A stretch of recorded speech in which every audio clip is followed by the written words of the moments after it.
ಅದಕ್ಕೆ ಅವ್ರಿಗೆ girls fans ತುಂಬಾನೇ ಜಾಸ್ತಿ ಇರೋದು. ಆ್ಯಂಡ್ ನೀವು ಹೇಳಿದ್ರೆ ಅವ್ರ ಏಜ್ ಬಗ್ಗೆ ಮಾತಾಡೋದು ಬೇಡ ಅಂತ, ನಿಜವಾಗ್ಲೂ ಅವ್ರು ಒಂದು 60 ವರ್ಷ ಆದರೂ ನಮ್ಮ ಬಾಸ್ ಇನ್ನೂ ಒಂದು 30 years ಥರನೇ ಕಾಣಿಸ್ತಾರೆ. ಟಚ್ ವುಡ್ ಹಾಗೇ ಇರಲಿ. ಅದ್ರ ಜೊತೆಗೆ ದೇವರು ಅವ್ರಿಗೆ ಒಳ್ಳೆ ಆಯಸ್ಸು ಆರೋಗ್ಯ ಕೊಟ್ಬಿಟ್ರೆ ನಮ್ಗೆ ಅಷ್ಟೇ ಸಾಕು. ನಮ್ಮ ಬಾಸ್ ಯಾವಾಗಲೂ ನಗ್ನಾಗ್ತಾ ಖುಷಿಯಾಗಿರ್ಬೇಕನ್ನೋದು ಅಷ್ಟೇ ಅವ್ರ ಅಭಿಮಾನಿಗಳೆಲ್ಲರ ಆಸೆ. ಆ್ಯಂಡ್ ನೀವು ಹೇಳಿದ್ರಿ 29 ವರ್ಷಗಳ ಕಾಲ ಅವರು ಒಳ್ಳೊಳ್ಳೆ ಮೂವೀಸ್ಗಳನ್ನ ಅವ್ರ ಅಭಿಮಾನಿಗಳಿಗೋಸ್ಕರ ಕೊಟ್ಟಿದ್ದಾರೆ. ಅವರು 29 ವರ್ಷಗಳ ಕಾಲದಿಂದ ಏನು ಮೂವೀಸ್ ಮಾಡ್ಕೊಂಡು ಬಂದಿದ್ದಾರೆ, ಪ್ರತಿಯೊಂದು ಮೂವಿನೂ ಒಂದೇ ಥರದಲ್ಲಿ ಮಾಡಿಲ್ಲ. ಅವರು ಒಂದೊಂದು ಮೂವಿನೂ ಒಂದೊಂದು ಡಿಫ್ರೆಂಟ್ ಒಂದು ಕಾನ್ಸೆಪ್ಟ್ ಇಟ್ಕೊಂಡು ಮಾಡ್ತಾರೆ. ಅವ್ರು ಯಾವಾಗಲೂ ಹೇಳ್ತಾರೆ, ನಾನು ಮೂವಿ ಮಾಡ್ಬೇಕಾದ್ರೆ ತುಂಬ ಟೈಮ್ ತೊಗೊಳ್ತೀನಿ, ನನ್ನ ಅಭಿಮಾನಿಗಳಿಗೋಸ್ಕರ ನಾನು ಮೂವಿ ಮಾಡ್ತೀನಿ, ಮತ್ತು ನನಗೋಸ್ಕರ ನಾನು ಮೂವಿಗಳು ಮಾಡಿದ್ದು ಇದೆ ಅಂತ.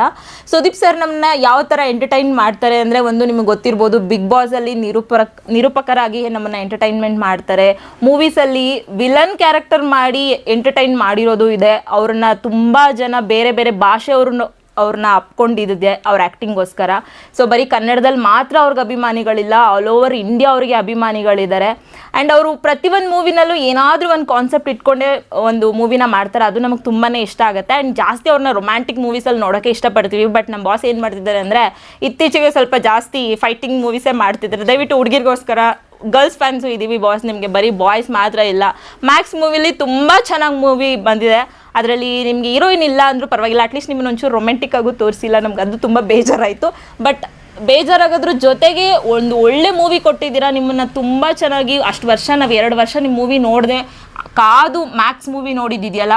ನಾನು ಫಸ್ಟ್ ಡೇ ಫಸ್ಟ್ ಶೋ ಹೋದಾಗ ಟ್ರಸ್ಟ್ ಮಿ 50-60 ವರ್ಷದ ಅಜ್ಜಿದಿರು ಎಲ್ಲರೂ ಬಂದು first day first show 6 o'clock show ನೋಡಿದ್ದಾರೆ. ಅದನ್ನ ನೋಡಿ ನಮ್ಗೆ ತುಂಬ ಖುಷಿ ಆಯಿತು. ನಮ್ಮ ಬಾಸಿಗೆ ಏಜ್ ಲಿಮಿಟ್ ಅನ್ನೋದೇ ಇಲ್ಲ. ಅವರಿಗೆ ಫ್ಯಾನ್ಸು ಚಿಕ್ಕ ಮಕ್ಕಳು ಕೂಡ ತುಂಬ ಇಷ್ಟಪಡ್ತಾರೆ. ಆ್ಯಂಡ್ ಏಜ್ ಆಗಿರೋರು ಕೂಡ ತುಂಬ ಇಷ್ಟಪಡ್ತಾರೆ. ಅವ್ರ ಮಾತುಗಳನ್ನ ಕೇಳೋದಕ್ಕೆ ತುಂಬ ಇಷ್ಟಪಡ್ತಾರೆ. ನಾನು ಇದು ಎಷ್ಟೋ ಕಡೆ ನೋಡಿದ್ದೀನಿ. ಸುದೀಪ್ ಸರ್ ಎಲ್ಲೇ ಇಂಟರ್ವ್ಯೂ ಕೊಡಿ, ಅದ್ರ ಬೈಟ್ಸ್ಗಳು ಎಲ್ಲರ ವಾಟ್ಸಪ್ಪಲ್ಲೂ ರಾರಾಜಿಸ್ತಾ ಇರುತ್ತೆ. ಅವ್ರು ಯಾರು ಫ್ಯಾನ್ ಅಂತ ನೋಡೋದಿಲ್ಲ. ಅವ್ರು ಯಾರದೇ ಫ್ಯಾನ್ ಆಗಿರ್ಬೋದು, ಅವ್ರ ವಾಟ್ಸಪ್ ಸ್ಟೇಟಸಲ್ಲಿ ನಮ್ಮ ಬಾಸ್ ಇರ್ತಾರೆ. ಸೊ ಅದು ಅವ್ರ ಮಾತಲ್ಲಿರೋವಂಥ ಗತ್ತು ಗಮ್ಮತ್ತು. ಸೊ ಅವ್ರ ಬಗ್ಗೆ ಮಾತಾಡೋದಕ್ಕೆ ಒಂದು ದಿನ ಸಾಕಾಗಲ್ಲ, ಅಷ್ಟು ಮಾತಾಡ್ಬೋದು ಅವ್ರ ಬಗ್ಗೆ ಮಾತಾಡೋದಕ್ಕೆ, ಅಷ್ಟು ಮಾತುಗಳಿದೆ ಅವ್ರ ಬಗ್ಗೆ ಮಾತಾಡೋದಕ್ಕೆ. ಆ್ಯಂಡ್ ಪ್ರತಿಯೊಂದು ಇಂಟರ್ವ್ಯೂಗಳನ್ನೂ ಕೂಡ ನಾವು ಮಿಸ್ ಮಾಡದೆ ನೋಡ್ತೀವಿ. ಫಸ್ಟು ಅವ್ರದ್ದು ಯಾವ ಇಂಟರ್ವ್ಯೂ ಬಂದ್ರೂ ನಾವು ಎಲ್ಲೂ ಸ್ಕಿಪ್ ಮಾಡಲ್ಲ, ಫುಲ್ ವಿಡಿಯೋ ನೋಡ್ತೀವಿ ಏನೇನು ಮಾತಾಡಿದ್ದಾರೆ ಅಂತ. ನಿಜವಾಗ್ಲೂ ಒಂದೊಂದ್ಸತಿ ಅನ್ಸುತ್ತೆ ಸುದೀಪ್ ಸರ್ ಎಲ್ಲೋಗಿದ್ದನ್ನೆಲ್ಲ ಕಲ್ತ್ಕೊಂಡು ಬರ್ತಾರೆ, ಯಾವ ಯೂನಿವರ್ಸಿಟಿಗೆ ಹೋಗಿ ಕಲ್ತ್ಕೊಬರ್ತಾರೆ ನಿಜವಾಗ್ಲೂ ಗೊತ್ತಿಲ್ಲ. ಅವ್ರ ಲೈಫಲ್ಲಿರೋ ಎಕ್ಸ್ಪೀರಿಯೆನ್ಸು 50 ವರ್ಷದ ಸುದೀಪ್ ಸರು ಹೆಂಗೆ ಮಾತಾಡ್ತಾರೆ ಅಂದರೆ, ಏನೋ ಅವ್ರಿಗೊಂದು 70-80 ಇಯರ್ಸ್ ಆಗಿ ತುಂಬ ಎಕ್ಸ್ಪೀರಿಯೆನ್ಸ್ ಆಗಿ ಇರೋ ಥರ ಸುದೀಪ್ ಸರ್ ಮಾತಾಡ್ತಾರೆ. ಅವ್ರನ್ನ ಮಾತುಗಳನ್ನ ತುಂಬ ಏಜ್ ಆದವ್ರು ಕೂಡ ಅಪ್ಪ ಹೆಂಗೆ ಮಾತಾಡ್ತಾರಲ್ಲಪ್ಪ ಇವರು ಅನ್ನೋ ಥರ ಕೇಳಿಸ್ಕೊಳ್ತಾರೆ. ಸೊ ಅದು ತುಂಬ ಖುಷಿ ಆಗುತ್ತೆ. ಆ್ಯಂಡ್ ಸುದೀಪ್ ಸರ್ಗೆ ನಾವು ಏನು ವಿಶ್ ಮಾಡ್ತೀವಿ ಅಂತಂದರೆ, ಇನ್ನೂ ಒಳ್ಳೊಳ್ಳೆ ಫಿಲಮ್ಸ್ಗಳನ್ನ ನಿಮ್ಮ ಕಡೆಯಿಂದ ನಾವು ಎಕ್ಸ್ಪೆಕ್ಟ್ ಮಾಡ್ತೀವಿ. ಸುದೀಪ್ ಸರ್ ಸ್ವಲ್ಪ ರೊಮ್ಯಾಂಟಿಕ್ ಮೂವೀಸು ಮಾಡಿ ನಿಮ್ಮ ಗರ್ಲ್ಸ್ ಫ್ಯಾನ್ಸ್ಗಳು ಕೂಡ ನಾವು ವೆಯ್ಟ್ ಮಾಡ್ತಿರ್ತೀವಿ ಅಂತ ಕೇಳ್ಕೊಳ್ತೀನಿ. ನಮಗೆಲ್ಲರಿಗೂ ಗೊತ್ತಿರೋಂಗೆ ಸುದೀಪ್ ಸರ್ ಹೊರಗಡೆಯಿಂದ ಹೇಗೆ ಕಾಣ್ತಾರೆ ಅಂತ ನಮಗೆ ಗೊತ್ತಿಲ್ಲ, ಹತ್ರದಿಂದ ನಾವು ನೋಡಿದ್ದೀವಿ. ಹೋದಾಗ ಬಾರಮ್ಮ ಕುತ್ಕೊಳ್ಳೋಮ್ಮ ಎಷ್ಟು ಅತಿ ವಿನಯವಾಗಿ ಮಾತಾಡಿಸ್ತಾರೆ, ಅದೆಲ್ಲ ನಮಗೊಂಥರ ಖುಷಿ ಆಗುತ್ತೆ. ಹಾಗೆ ಈ ನಡುವೆ ಅವರು ಹೀರೋಯಿನ್ ಇಲ್ಲದೇ ಒಂದು ಫಿಲಮ್ಗಳು ಮಾಡ್ತಾಯಿದ್ದಾರೆ, ಅದು ನಮಗೆ ಸ್ವಲ್ಪ ಬೇಜಾರಾಗಿದೆ. ಸುದೀಪ್ ಸರ್ನ ಆ ಒಂದು ಸ್ಪೈಸ್ ಅಪ್ ಲುಕ್ ಬೇಕು ನಮಗೆ, ಆ ರೊಮ್ಯಾಂಟಿಕ್ಕು ಅವರು ಈ ಪೈಲ್ವಾನೆಲ್ಲ ಹೇಗೆ ಮಾಡಿದಾರಲ್ಲ ಆ ಥರ ಎಕ್ಸ್ಪೆಕ್ಟ್ ಮಾಡ್ತೀವಿ ನಾವು. ಸೊ ಆ ಥರ ಮೂವೀಸ್ ಅಪ್ಕಮಿಂಗ್ ಮೂವೀಸಲ್ಲಿ ಮಾಡಿ ಸುದೀಪ್ ಸರ್ ಅಂತ ರಿಕ್ವೆಸ್ಟ್ ಮಾಡ್ತೀವಿ. ಮತ್ತು ಅವರು ಬೇರೆಯವ್ರ ಜೊತೆ ನಡ್ಕೊಳ್ಳೋ ರೀತಿ ಆಗಿರ್ಬೋದು, ಇವಾಗ ಬಿಗ್ ಬಾಸಲ್ಲಿ ಹೋಸ್ಟ್ ಮಾಡೋದು, ಪ್ರತಿಯೊಂದು ಮಾತು ಎಷ್ಟು ತೂಕ ಇರುತ್ತೆ ಅಂತ ನಾವೆಲ್ಲ ಅದನ್ನು ಕಣ್ಣಾರೆ ನೋಡಿದ್ದೀವಿ. ಅವ್ರಿಗೆ ಸರಿಸಾಟಿ ಬೇರೆ ಯಾರೂ ಇಲ್ಲ ಅನ್ನೋದು ನಮ್ಮ ಒಂದು ಭಾವ. ಹಂಗೇ ಅವರು ಈಗ ಯಾರಾದ್ರೊಬ್ಬರು ಕಾಲಿಗೆ ಬಿದ್ದು ನಮಸ್ಕಾರ ಮಾಡೋಕ್ಕೆ ಹೋಗಬೇಕು ಅಂದಾಗ ಮಂಡಿ ಊರ್ತಾರೆ, ಅದರಲ್ಲೇ ಗೊತ್ತಾಗುತ್ತೆ ಅವ್ರು ಯಾರಿಗೆ ಎಷ್ಟು ರೆಸ್ಪೆಕ್ಟ್ ಕೊಡ್ತಾರೆ. ಅವ್ರು ದೊಡ್ಡವರಾಗಿರಲಿ ಚಿಕ್ಕವರಾಗಿರಲಿ ಅವ್ರು ಎಷ್ಟು ರೆಸ್ಪೆಕ್ಟ್ ಕೊಡ್ತಾರೆ ಅನ್ನೋದು ನಮ್ಮ ಪ್ರತಿಯೊಬ್ಬರಿಗೂ ಗೊತ್ತಿದೆ. ಹಾಗೆಯೇ ಸುದೀಪ್ ಸರ್ ಇನ್ನೂ ಒಳ್ಳೊಳ್ಳೆ ಮೂವೀಸ್ ಮಾಡಲಿ, ನಮ್ಮೆಲ್ಲರ ಸಪೋರ್ಟ್ ಯಾವಾಗಲೂ ಹೀಗೆ ಇರುತ್ತೆ. Love you Sudeep sir. Actually Sudeep sir ಅಭಿಮಾನಿ ಅಂತ ನಾನು ಹೇಳೋಕ್ಕೆ ತುಂಬ ಹೆಮ್ಮೆ ಆಗುತ್ತೆ. 40% ಅವ್ರ ಆ್ಯಕ್ಷನಲ್ಲಿ ಅವ್ರ ಆ್ಯಕ್ಟಿಂಗಿಗೆ ನಾನು ಅಭಿಮಾನಿ ಆದರೆ ಅವ್ರ ಒಳ್ಳೆ ಗುಣ, ಅವರಿಂದ ಕಲಿಯೋ ಮಾರ್ಗದರ್ಶನ, ಅದಕ್ಕೆ ನಾನು 60% ದೊಡ್ಡ ಅಭಿಮಾನಿ. ನಾನು ಕೊರೋನಾ ಟೈಮಲ್ಲಿ ಎಷ್ಟೋ ಜನಕ್ಕೆ ಅವರು ಆಕ್ಸಿಜನ್ ಕೊಟ್ಟರು.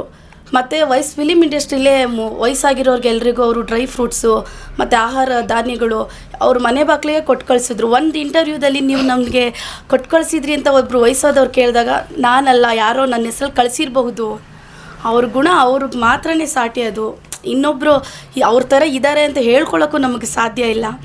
ಬಿಗ್ ಬಾಸ್ ವೀಕೆಂಡಲ್ಲಿ ಕೆಲವರು ಹೇಳ್ತಾರೆ ನಮ್ಮ ಬಿಗ್ ಬಾಸ್ ಅದು ವೇಸ್ಟ್ ಶೋ. ಬಟ್ ವೀಕ್ಲಿ ಅದು ನೋಡ್ತಾರೆ. ಕಡೆಗೆ ನಮ್ಮ ಬಾಸ್ದು ಒಂದೊಂದು ಮಾತುಗಳು ಒಂದೊಂದು ಅದು ಹೇಳೋಕ್ಕೆ ಅಸಾಧ್ಯ.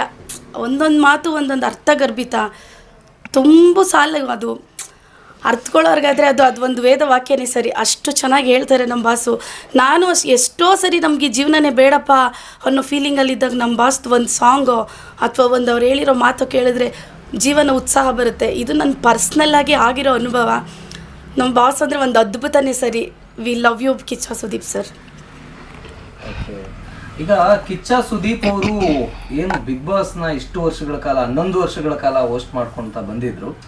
ಸೊ ಎಲ್ಲ ಒಂದು ಕಡೆ ಹರಿದಾಡ್ತಾ ಇರತಕ್ಕಂಥದ್ದು ನೆಕ್ಸ್ಟ್ ಸೀಸನ್ನಿಂದ ಕಿಚ್ಚ ಸುದೀಪ್ ಅವ್ರು ಇರಲ್ಲ ಅನ್ನೋದು. ಸೊ ಅದನ್ನು ಹೇಗೆ ಅರ್ಗಿಸ್ಕೋತೀರಿ ಎಲ್ಲರೂ? ಬಿಗ್ ಬಾಸ್ ಅಂದ್ರೇ ಕಿಚ್ಚ ಸುದೀಪ್ ಅಂದ್ರೇ ಬಿಗ್ ಬಾಸು. ಅವ್ರು ಹೋಸ್ಟ್ ಮಾಡ್ತಾ ಇಲ್ಲ ಅನ್ನೋದು ನಮಗೆ ತಡ್ಕೊಳಕ್ಕೆ ಆಗ್ತಾಯಿಲ್ಲ. ಲಾಸ್ಟ್ ಸೀಸನ್ನು ಫಿನಾಲೆ ಹೋಸ್ಟ್ ಮಾಡುವಾಗ ನಮಗೆ ಇದು ಲಾಸ್ಟ್ ನೋಡಬೇಕಲ್ಲಪ್ಪ ಎಪಿಸೋಡು ಅವ್ರ ಬಿಗ್ ಬಾಸಲ್ಲಿ ಅನ್ನೋದು ತುಂಬ ಹರ್ಟ್ ಆಗಿತ್ತು ನಮಗೆ. ಅವ್ರು ಆ್ಯಕ್ಚುಲಿ ವಾಪಸ್ ಬರ್ತಾರೆ ಅನ್ನೋ ನಂಬಿಕೆ ನಮಗಿದೆ. ರೀಸೆಂಟಾಗಿ ಯಾವುದೋ ಒಂದು ಇಂಟರ್ವ್ಯೂ ಮಾಡುವಾಗ ಬಿಗ್ ಬಾಸ್ ಅವ್ರ ಹೆಡ್ ಯಾರೋ ಇದ್ದಾರಲ್ಲ ಅವ್ರನ್ನ ಮೀಡಿಯಾದವ್ರು ಕೇಳಿದಾಗ ಅವ್ರು ಇದು ಬಿಟ್ಟು ಹೋಗಿಲ್ಲ, ಬರ್ತಾರೆ, ವೆಯ್ಟ್ ಮಾಡಿ ಅಂತ ಹೇಳಿದ್ರು. ಸೊ ಅಲ್ಲಿ ನಮ್ಗೆ ಹೋಪ್ ಸಿಕ್ತು, ಅವ್ರು ಬರ್ತಾರೆ ಗ್ಯಾರಂಟಿ ಅನ್ನೋದು. ಸೊ ಅವ್ರು ಎಲ್ಲೂ ಹೋಗಲ್ಲ. ಬಿಗ್ ಬಾಸ್ ಅಂದರೆ ಸುದೀಪ್ ಸರ್ ಅಂದರೆ big boss. Big boss next ಸೀಸನಿಂದ ಸುದೀಪ್ ಸರ್ ನಡ್ಸ್ಕೊಡಲ್ಲ ಅಂತ ಅಂದಾಗ ಒಂದು ಕಡೆ ಬೇಜಾರು ಆಯಿತು, ಒಂದು ಕಡೆ ಓಕೆ ಅಂತಾನು ಅನ್ನಿಸ್ತು. ಬಿಕಾಸ್ ಯಾಕಂದರೆ ಸುದೀಪ್ ಸರ್ ಒಂದಷ್ಟು ಒಳ್ಳೆ ಮೂವೀಸ್ಗಳನ್ನ ನಮಗೆ ಕೊಡ್ತಾರೆ ಅನ್ನೋದೊಂದು ಖುಷಿ ಜಾಸ್ತಿ ಇದೆ. ಅದ್ರ ಜೊತೆಗೆ ಬಿಗ್ ಬಾಸ್ ಅಂದರೆ ನಾವು ಬಿಗ್ ಬಾಸ್ ನೋಡ್ತಾ ಇದ್ದಿದ್ದೆ ಫಸ್ಟ್ ಆಫ್ ಆಲ್ ಸುದೀಪ್ ಸರ್ಗೋಸ್ಕರ. ಯಾಕಂದರೆ ನಾವು ಸ್ಯಾಟರ್ಡೆ ಸಂಡೇ ಮಿಸ್ಸೇ ಮಾಡ್ತಾ ಇರಲಿಲ್ಲ. ಬೇರೆ ಎಪಿಸೋಡ್ ನೋಡ್ತಿದ್ವೋ ಬಿಡ್ತಿದ್ವೋ, ಬಿಕಾಸ್ ಸ್ಯಾಟರ್ಡೆ ಸಂಡೇ ಅವರಿಗೋಸ್ಕರ ಅವ್ರು ಏನು ಕಾಸ್ಟ್ಯೂಮ್ ಹಾಕೊಂಡ್ಬರ್ತಾರೆ, ಇವತ್ತು ಏನು ಅಂತಾರೆ, ಏನು ಮಾತಾಡ್ತಾರೆ, ಸೊ ಅದನ್ನು ನಾವು ವೆಯ್ಟ್ ಮಾಡ್ತಾ ಇದ್ವಿ. ಅದನ್ನು ತುಂಬಾ ಮಿಸ್ ಮಾಡ್ಕೊಳ್ತೀವಿ. ಸುದೀಪ್ ಸರ್ ಕಡೆಯಿಂದ ನಾವು ಯೋಚನೆ ಮಾಡಬೇಕು ಅಂದರೆ ಅವರು ಬಿಗ್ ಬಾಸ್ನ ಸ್ಟಾಪ್ ಮಾಡಿದ ಒಂಥರ ಒಳ್ಳೇದು ಅಂತಲೂ ಅನಿಸಿದೆ. ಬಿಕಾಸ್ ಅವರಿಗೆ ಅದರಿಂದ ಎಷ್ಟು ಕಷ್ಟ ಆಗ್ತಾ ಇತ್ತು, ಅವರು ಎಷ್ಟು ಹವರ್ಸ್ಗಳು ಗಟ್ಟಲೆ ನಿಂತ್ಕೊಂಡು ಏನಿತ್ತು ಆ ಶೋನ ಹೋಸ್ಟ್ ಮಾಡ್ತಾ ಇದ್ರಲ್ವ. ಸೊ ಅದಕ್ಕೆ ಅವರಿಗೆ ರೆಸ್ಟ್ ಸ್ವಲ್ಪ ಬೇಕಾಗಿತ್ತು ಅಂತಲೇ ಅಂತ ಅನಿಸುತ್ತೆ. ಆ್ಯಂಡ್ ಅದ್ರ ಜೊತೆಗೆ ಒಳ್ಳೊಳ್ಳೆ ಮೂವೀಸ್ನ ನಮಗೆ ಕೊಡ್ತಾರೆ ಅನ್ನೋದು ಖುಷಿ ತುಂಬಾ ಇದೆ. ಬಟ್ ಹೋಪ್ಸು ಅವರು ಸುದೀಪ್ ಸರ್ ಕಡೆಯಿಂದ ಯಾವ ಥರ ಅಂತಂದರೆ, ನಾನು ಇಷ್ಟು ವರ್ಷಗಳ ಕಾಲ ಬಿಗ್ ಬಾಸ್ ಹೋಸ್ಟ್ ಮಾಡ್ಕೊಂಡ್ಬಂದಿದ್ದೀನಿ, ಹೊಸ ಪ್ರತಿಭೆಗಳಿಗೆ ಯಾವಾಗಲೂ ಅವ್ರು ಅವಕಾಶ ಕೊಡಬೇಕು ಅಂತ ಇರ್ತಾರೆ. ಸೊ ಅದೇ ರೀತಿಯಾಗಿ ಅವರು ಬಿಗ್ ಬಾಸ್ ಹೋಸ್ಟನ್ನು ಕೂಡ ಯಾರಾದರೂ ನನಗಿಂತ ಬೇರೆಯವ್ರು ಮಾಡಲಿ, ಅವ್ರಿಗೂ ಅವಕಾಶ ಸಿಗಲಿ ಅನ್ನೋ ಒಂದು ಕಾರಣದಿಂದ ಇರ್ಬೋದು. ಅಥವಾ ನನ್ನ ಅಭಿಮಾನಿಗಳು ತುಂಬ ಮೂವೀಸ್ನ ಕೇಳ್ತಾರೆ, ಸೊ ನಾನು ಒಂದಷ್ಟು ಜಾಸ್ತಿ ಮೂವೀಸ್ನ ಮಾಡಿ ನನ್ನ ಅಭಿಮಾನಿಗಳಿಗೆ ಎಂಟರ್ಟೈನ್ ಮಾಡೋಣ ಅಂತ ಇರ್ಬೋದು. ಮತ್ತು ಸುದೀಪ್ ಸರ್ ಎಲ್ರಿಗೂ ಗೊತ್ತಿರೋಗೆ ಹೀರೋಗಳಂದ್ರೆ ಮೂವೀಸ್ ಮಾಡ್ತಾರೆ ಅಂತ ಎಲ್ರಿಗೂ ಗೊತ್ತು.